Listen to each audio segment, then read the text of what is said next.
Hello there everyone, welcome back to another video about a children's trading card game. Gate Ruler. Oh man, there was so much that got revealed over the last week that I'm going to be showing you in this video. There's literally so much, so I'm just not going to bullshit around. Thank you Sundar, my Simian level supporter. If you want to help support the channel, you can join him. And let me know what you think of all this shit. Comment section. Just give me some engagement to feed the algorithm, please. Set 4 is looking absolutely mental. Let's just get right into it. So there's several pieces of news, and then there is also like a load of cards. So I think what we'll do is we'll start with the news, and then we'll go into the cards because there's a lot. So firstly, the news. So there's a few separate tweets that were posted. So the first one here is to do with this Gate Ruler roadmap. Now, a proper article will be published on the official website. It's entirely possible by the time you see this, that has since been published. I'm recording this a little bit in advance of when you see this, only a few days. But here's the main thing, right? February to April is going to be the mini Grand Prix. So this is, again, Japan only. We don't really know about this in English, but this is just going to give us a sneak peek of some of the promos we're going to be getting for shop tournaments here. Then at the end of March, there is going to be the fourth set releasing, which is just getting more and more hype, like literally by the nanosecond.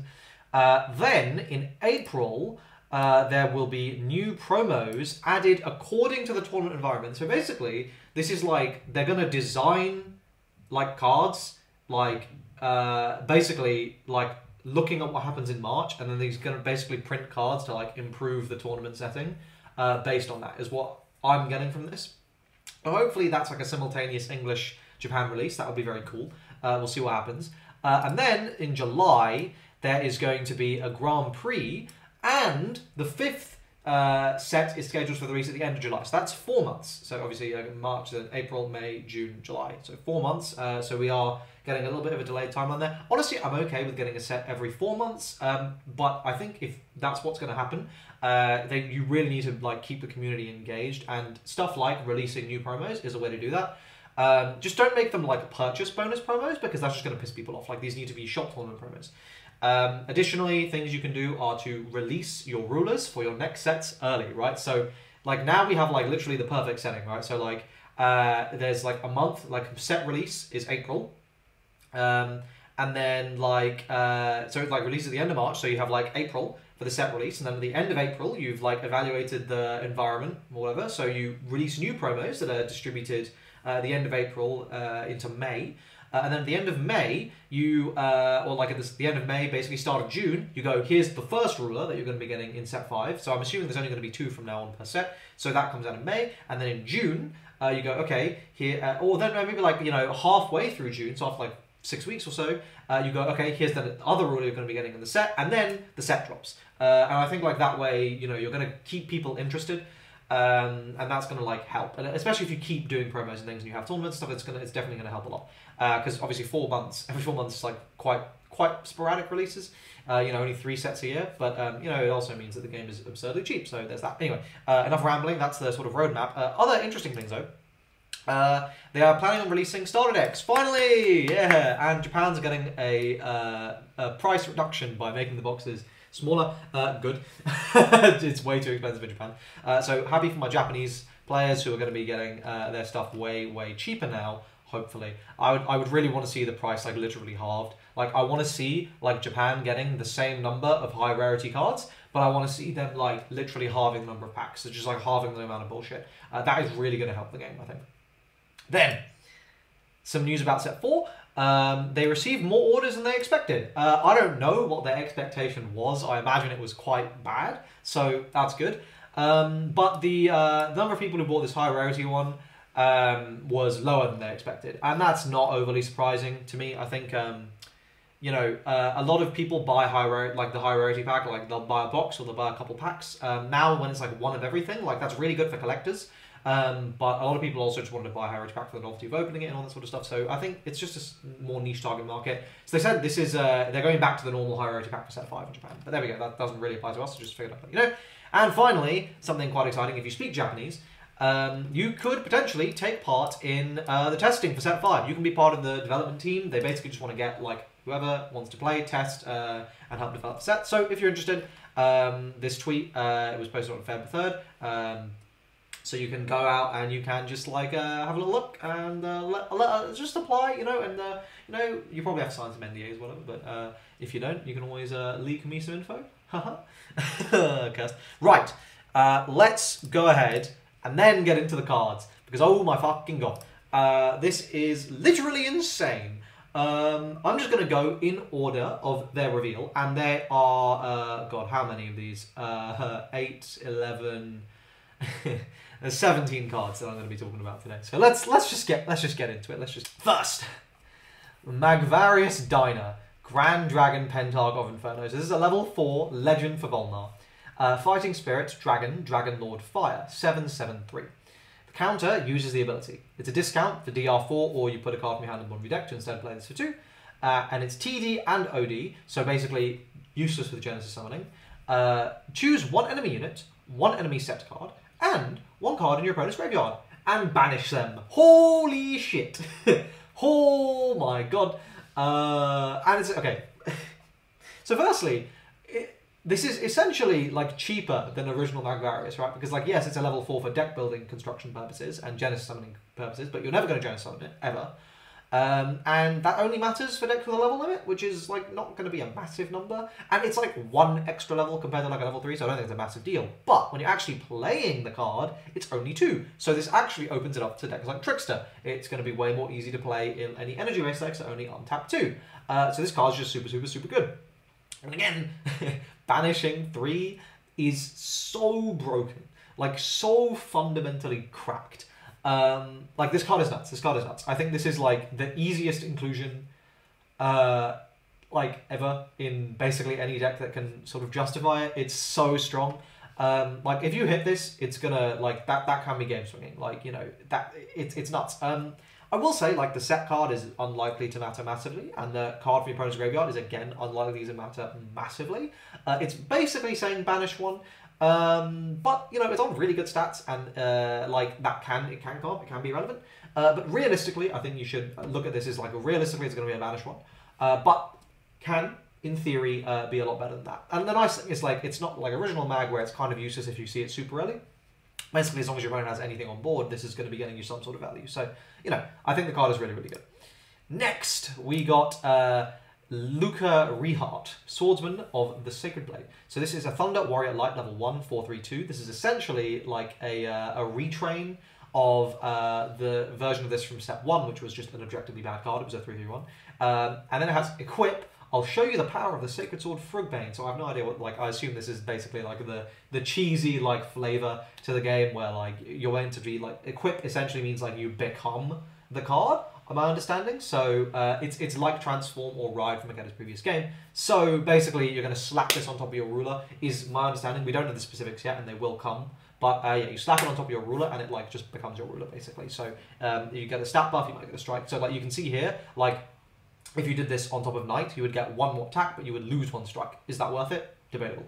And then increase this card's attack by the number of swords from the Sacred Blade in your graveyard. That is realistically never going to come up. It might become 5 attack. Like, I don't think that's ever really going to matter. This is basically, at the moment, Stonks and Wizard, because it's going to give Wizard actual stats and not really affect it negatively in any way. But outside of that, it's kind of bad. But, like, I think this is just a cool way to show the start of what is going to be happening. It's only a 1 star. Next, we've got Balor of the Black Scales. This is a Goldizer clone. It's a 6/6/4 Owl Dragon. So there you go. An option. It's just big. It's just big. It's just big. Next is a card I'm very excited about. Alice in Wonderland. We got Alice Supportment. Oh, I've got things to tell you about this Alice Supportment. Okay, Alice in Wonderland. So this is an Alice, an Ascendant. Level 1, 2, 5, 1. So nice HP, very nice HP. Remember, you can't play this. It doesn't have Sentinel Summoning due to set 2 Alice, because it is an Alice, not an A7. The counter, Mad Tea Party. This is the effect from the level 1 Alice we got in set 3 that checks the top 2. So here you're basically gonna, when you counter, you look at the top 2. You may add 1 A7 or Alice from your hand and put the remaining cards on the bottom of the deck. So this is, like, I mean, especially with the sheer number of Alice and A7s this deck will be playing now, this is always going to hit, basically, now. So, like, it says draw 1, essentially, but, like, kind of better.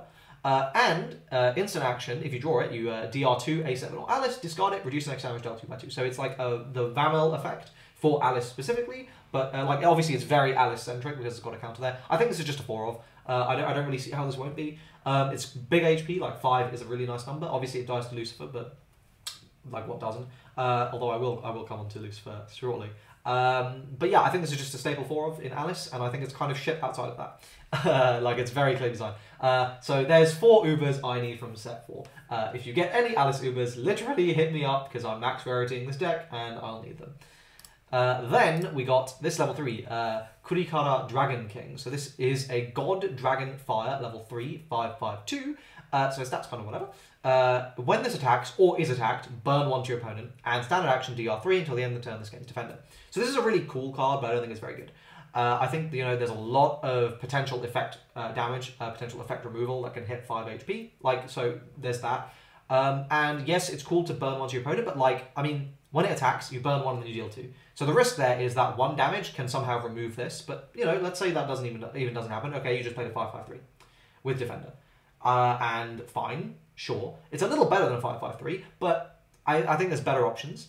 And then on the opponent's turn, when they attack it, you might deal an additional damage. So essentially, like kind of best case, because let's be real, they are going to remove this in 1 attack. It's a 5/5/4. Fine, like that's good. It can potentially be better than that. And the upside is obviously, like, if you can keep protecting this card, your opponent is actually just going to want to kill themselves. But, I don't think. I think it's a little jankier than it first reads. It might be really strong, but my initial, like, inclination is to go, like, I think there's a little sussy. It's not bad. It's just not fantastic. Then we've got this Regan Leaf, Space Elf Jennifer. This is a light superhero future folk Regan Leaf. So 3 of those are very, very relevant. It's a 2/6/0, so massive HP stat there on a level 1. And it has Regan Leaf Network. All allied Regan Leaf ignore damage from your opponent's effects. So Lucifer, gone. So this is like a card where you're basically going to go into this, and then you're going to feel absolutely fine about doing anything and everything. This is just really good. I think this is a really solid, like big unit in defensive. That's just your opponent is just going to be forced to keep smacking into it with combat damage. And if you've got ways to like protect it, it can just be impossible to get over. And there's lots of ways to bring this back, like lots of stuff revives level 1s, like the level 2 Genesis Summoner. You can Genesis Summons away. You can Sigrun this out, obviously, which is really good. And like if you just want to like deal with like Lucy and stuff like that. So yeah, I think it's just a really solid card. Like it's nothing like spectacular. It's just like a card where like it fulfills its niche, and that's like literally what Regan Leaf is meant to do. Next. Another legend that is absolutely broken. So we got the art for this a little while ago. This is Kamiyogatari. This is your Imagine Front Malediction Historic Event Level 3 Legend. Counter. Heal 2 life, then banish this. Okay, that's pretty good. Standard action. Choose one of the following. Either drive 2 or play up to 2 cards from your hand without paying their cost and draw 1. Now this does use your summon cap. However, I think it's one of those situations where like you don't actually need to have the summon cap available. It's like forced reveal, where like you're forced to play it even if you don't have a summon cap. So what you can do is you can use your summon cap, though again, like you only have 3 zones, so I'm not sure to what extent you really would, but then you play this and you shut out your hand. Realistically, it's not going to matter. You're just going to play this as like your entire turn because it's 3 energy, and then you also just get to draw a card because why not? I think this is nuts. It's even better in drive decks, honestly. Like drive 2 is so good. It's a level 3, like it's the easiest inclusion ever. Like this is going in my Highlander deck, that's for sure. Yeah, this is just really good. It's just very, very, very strong. Then we move on to a really disappointing card. So this is Tsuno Arudon. Tsuno Arudon, I don't know how to pronounce it. So this is Kaiju Thunder Earth Beast Excavator level 2. It's a 5/5/2, so the stats are not bad. When your opponent puts a unit into play during your turn, you may special summon this from your hand as an instant action. I get what they were trying to go for here, and I think there is going to be a lot of Sentinel summoning in set 4. Like already there's quite a lot, with your Dash Jordans, with your Alices, with your Babilcions, with your Lucifers. So there's like enough like running around at the moment, like with your Zombie Batter as well, like that, and of course Treasure Cat, where this is, already like quite good. And I think any deck that's playing Excavator, you're just going to play 4 of this. And indeed, Beast, Centurion, or Vanquisher decks are also probably going to play 4 copies of this. But like, it's just one of those things where like, I get what they were trying to do. Like, it's fine. It's fine. Like, it's fine. I think it might end up, it would have been way better, I think, if it worked like whenever your opponent puts a unit into play. So like you can just special summon this for free as a defender during your opponent's turn, because I think that would have been fine considering it is like, considering that it's an excavator, it's fairly difficult to use. I think it would have been fine, but I think the card itself is serviceable. I just don't want an Uber of it because that's going to feel bad. Next, oh man, the okay, Dimension Laminate. This is one of the most broken cards in the game. Fighting Spirit Psychic level 1 event. Timing instant action, you can also play it from your hand. Either until the end of the turn, allied units ignore effect damage, that's any effect damage. So, let's just stop there. You no longer give a shit about Lucifer if you have this card. That's pretty good. And of course, you can just do that in response to like them actually playing the Lucifer. They sound it down, they do all their shit, and then you go, yep, cool, Dimension Laminate. Nice Lucifer Pro. And that is going to feel awful for them. Or, if your opponent is not playing Lucifer, which like a lot of decks aren't, until the end of the turn, any damage to you becomes 1 instead. So you only take 3 damage for the entire turn. This card is so cracked. Like, there was a level 1 counter card in set 2, where you had to have it set and use it at the start of the opponent's attack phase that only did that second effect, and that was still not bad. It was not good enough to like see play, but that was also partly due with like Atlas being kind of sucky, and then like also being a counter. But I don't think the card itself was bad, and now you have this 4 of. I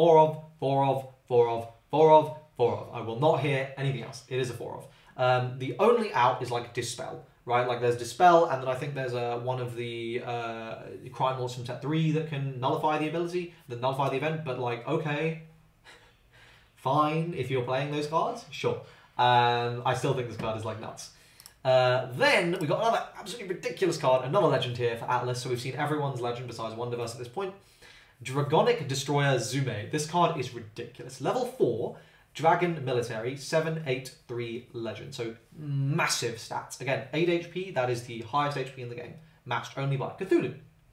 Discount, you may banish 3 counters from your game, from your graveyard, to instead play this for 2. So, you know, realistically, you're only going to do it once, but that's fine. Sentinel Summoning. So, let's just stop. Okay, so there's a Sentinel Summoner with 8 HP, right? So this is like a cat, essentially, you play from your hand for cheaper. Wizard never has to necessarily do the discount, right? Like, they can just play the 4. So let's keep this all in mind. And TDOD, zap, zap, zap, but with 5 damage instead. This card is so broken. Instant Alice. I'm sorry, I just love Alice as a deck. I don't give a shit about the artwork. Well, I'm not a sim, fuck you. I just really love the way the deck plays. Holy shit, this card is nuts. This card is nuts in anything you can put it in. Like a zap, zap, zap on a Sentinel Summon. Like, you play this, your opponent's turn is probably over, and they're probably not going to be able to get over this. Like, you're not taking damage that turn. And then you get to keep it, move it to the side, and then bash your opponent's face in for 3. Oh my god, this card is ridiculous. So good. So good. Yeah, absolutely crazy. And finally, for this batch of reveals, because there was a second batch that we're going to be talking about in a second. Oh my god, another absolutely broken card. Alice in Wonderverse. We've got another Alice card here. So for those of you who are keeping count, that means that the last A7 we are expecting is White Rabbit, and that'll be all 7 of them, and we'll have them all. So I'm going to go ahead and give you... So in set... quickly. In set 2, we had Mad Hatter, and we had Humpty Dumpty. In set 3... Oh, and we also had Jabberwock. And then in set 3, we got Cheshire Cat, and we got Duchess.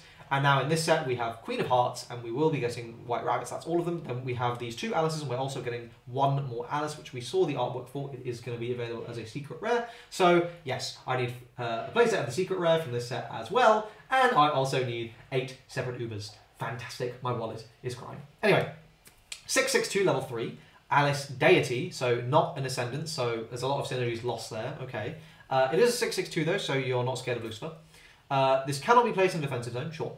Battlefield of the Void. If you have 1 or less A7 in your graveyard, this becomes a 3-strike Retaliator. And I think like that makes it kind of generically useful. A 6/6/3 with Retaliate, if you just don't play A7s, is actually quite good. But then, if you have 7 or more A7s, so basically if you're playing this in if you're not playing it in Alice, it's a 6/6/3 with Retaliate, or if it's really early on, it's a 6/6/3 with Retaliate. Then, if you have 7 or more A7 with different names in your graveyard, so if you are playing this in Alice, it's a 5-strike unit. Okay, so already, like, you're like, okay, cool, so it's like an Alice finisher. A7 in your hand gains Sentinel Summoning. So this also gives you the set 2. So, like Now we care a hell of a lot less in Alice about having a searcher because we have 8 copies of our like thing that gets our deck going, that gives everything Sentinel summoning. We have an aggressive Alice and we have a more defensive Alice, the 4/4/2, which obviously you can give charge shield and stuff like that. But again, this is a 6/6/2, and it's just, for most intents and purposes, going to be better. It doesn't have counter, right? So you're not losing counter spots. Though again, the Setsu Alice is salvaging A7s, so it's perfectly fine. And like when you put this in context as well with Queen of Hearts, you are now able to have a 5-strike Alice, a 3-strike Queen of Hearts, and then whatever the hell you have in your defensive zone for an additional bit, and then, you know, your ruler. There's still going to be potential, obviously, for including the superhero support to transform, obviously, in the deck. But this is like solving so many problems the deck has. I'm really excited to see what the last 2 bits of Alice support that units do, and I'm hoping for like a couple of events just to continue like to round out the archetype. But like this deck is looking so good going into set 4. I'm genuinely so gassed. I like this deck. Is super fun to play, and I think like it's just going to be even better. And like the artwork is just cracking, you know. It's good. It's good art, you know. Japan Wonderverse Alice, pretty poggers. Right, so enough simping over my favourite deck in the game. Let's now go on to the next batch of card reveals we got, which are still ridiculous. So then, after that, we got Dangerous Squad, Shark Knot. So this is a level 1, 5/1/1. It's a Crime Knot, Shark, and Regan Leaf. So obviously Regan Leaf is relevant there. It has Breakthrough, fine, for 1 strike, and Retaliate. Not really sure why. I think the synergy for this needs to be revealed, because at the moment it's kind of bad.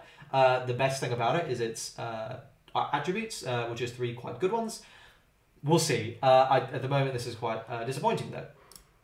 Then, we have got a card that is probably going to piss a lot of people off. Dangerous Squad Capo Missile Buddha. Let me save you a lot of time right now. This does slot right into the current Trickster Burn deck. Perfectly fine. It absolutely does. So, what does this do? Okay, counter. So, this is a 5/5/2 level 3 Crime Knot. Counter. Choose 1 card in your opponent's graveyard and put it into their damage zone. So, deal a damage, but they can't counter check it. Then, if you play it, TD, choose a Crime Knot of level 2 or less in your graveyard and add it to your hand. Path of the Buddha, once per turn, instant action, put an ally unit into the graveyard. Any ally unit can also be itself. Deal 1 damage to the opponent. So this is obviously once per turn during your turn and during your opponent's turn. So during that turn cycle, you're going to be able to burn 2. And once per turn as a standard action, DR 4 Crime Knots, special summon this from your graveyard. Holy shit. Okay, so building a deck specifically around this guy, I think it's literally just going to be a burn deck. It's a strong utility card, like in general, like this is just like a powerful card you would play in a normal Crime Knot deck anyway, because it's going to let you salvage things and it's going to like come back. And the counter effect is obviously really, really strong. Like it's just a generically like really good Crime Knot card, but it's also an insane burn tool. Yeah, basically your 2 paths are gone, and this is coming in at 4 copies. Because then at that point you have 15 cards that burn as counter, and the only one that doesn't is your Calibera, which is like burn 2 to both players when it enters the field. So that's fine. Like it's absolutely insane. My camera has gone. What the hell? Oh, it's back. Okay, it's gone. Back. Hello. So yeah, this card is absolutely ridiculous. I think it's so strong. Crime Knots are looking spicy with this card. I'm really excited to build them. Like I want them to finally be good in a hand deck. They've been okay with Jenny Barbie, but I think this is like potential to really be nuts. Yeah, just an insane. Like the synergy of Jenny Barbie is clear, right? Because you play this, you salvage Jenny Barbie, and then if you can like play Jenny Barbie, then you also get one thing. You can sack the other thing. You can deal damage to the opponent. Like there's a whole thing. It's good stats. I just think this is really good. It's really good. Massive fan. Then we got this level 1 Atlas event. A hero comes. So this is a wind and a superhero. Counter, you may play this card. Instant action. This event can also be played directly from your hand. So you're playing it. DR2 superheroes. Special summon 1 non-legendary superhero, level 2 or less, from your deck. I think it's obvious why this card is ridiculous. This is like having a defender from your hand, right? It's like having a Cheshire Cat, but better because it just plays a level 2 from deck, special summoning it, right? So any on-entries are going to trigger. It has to be non-legendary. So I think that means you can't get Liberty. I think Liberty is a superhero, so that's probably why it specifies that. But I think it's obvious this card is ridiculous, so I'm not going to drone on about it too much. But this is a piece of support where I'm looking at the superhero deck right now and I'm going, interesting. I'm also looking at the superhero deck and going, okay, I thought this was going to be red and pink, so now I'm thinking this is going to be a Vanquisher deck, but we'll see. But yeah, absolutely ridiculous. Then we got this Excavator level 3-star. This is a 2/4/1 level 2 Amber Devil Heartless. It's a DWM. It has double attack, and when it attacks, you may deal 2 Excavator. If you do, choose one enemy unit and deal 3 damage to it. I think this is a perfectly good Excavator card. Nothing super spicy. It's just like fine. And like technically, you know, if you have 4 DR available, this is like it's 10 attack worth of like damage, which is quite nice. And like there's ways to structure this and everything. I just think it's a good card. Like nothing nuts, but I think it's perfectly fine. Then we got this very interesting card. The King Returns. This is a level -3 Volnar event, an Incident and a Demon Lord. And counter uses Dimension Gate. So this is a forced reveal. When you reveal it, you either draw 1 or drive 1.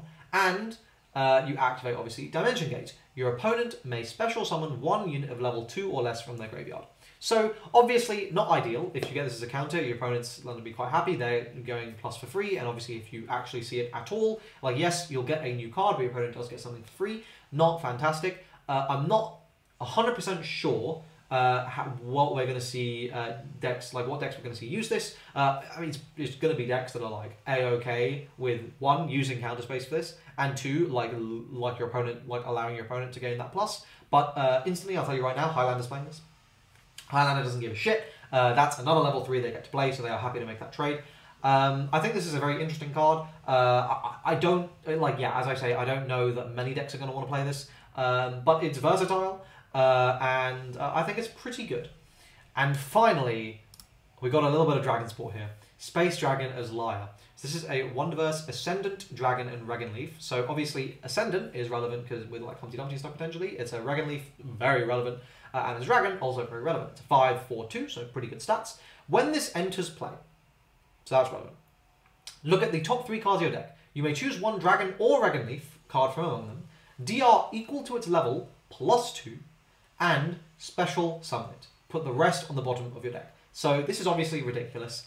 Like it DRs anything. So if you're just playing this in Dragons and you see a level 3, DR5, you just got a free level 3 Dragon. That is nuts. You can Dragon Leaf, you get a free level 3, you can Sigron, you can Genesis, blah blah blah blah. You can like pop off, right? This card is obviously good. Then, as an instant action, you can pitch 1. This card ignores effect damage until the end of the turn. So as well as that, you have like your out to Lucifer and whatever. Potentially a discard out as well if you just want to get cards out of your hand. Yeah, this card is really strong. Unsurprisingly. Super good. So, that's it for this really long video. Thank you so much for watching. Overall impressions with that massive card dump. So we've got about half the 4 stars in the set now. And we've got almost all the legends, but we've got a lot of 3 stars still to go and still, you know, about half the 4 stars, so plenty still to come. Set 4 is looking so hype. We still have like the entirety of superheroes basically to be shown to us. We've still got obviously lots of support that can be shown for Regan Leaf and for Death Shadow. And then of course there's all the support for all the old decks, which we are going to be rounding out. I am petrified that Alice that's a secret is also going to be a 4-star. I don't think it will though. I think it'll probably be a 3-star, seeing as it's getting a secret version. So that's hopefully like less Ubers I can potentially pull that don't want to go my way. But yeah, I'm super excited for this set. March cannot come soon enough. I hope you guys are excited too. Let me know what you think. Join my Discord server, linked in the description to let me know there, or leave a comment in down below. Like the video if you enjoyed it, subscribe to the channel. Usual shilling. I'll see you guys in the next video.